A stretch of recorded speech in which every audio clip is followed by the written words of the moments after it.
কালকে রুটি বেঁচে গেছিলো, এই যে ঘি নিয়ে নিয়েছি, দেখতেই পাচ্ছ ঘি।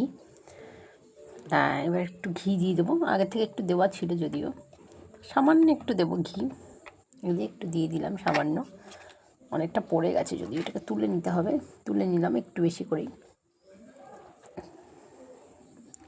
তো যাই হোক, এই তুলে নিলাম ঘিটা, দেখতেই পাচ্ছ।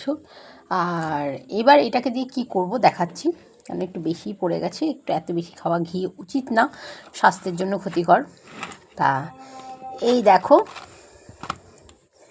ঘিটাকে এইবার তুলে এবার চিনি দিতে হবে। আমাদের ছোটোবেলায় না আমরা এরকমভাবেই খেতাম, মাও বলতো মাদের ছোটোবেলায় নাকি এরকমভাবে খেত, কারণ আমার মা আমাকে একদম বাইরের খাবার অ্যালাউ করতোই না।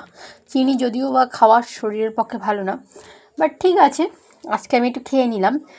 এই দেখো, এটাকে এবার কী করতে হবে, রোল করতে হবে।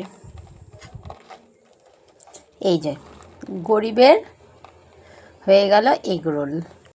গরিবের এগ রোল তো বানালাম, এবার এগ রোলটা খেয়ে দেখার পালা।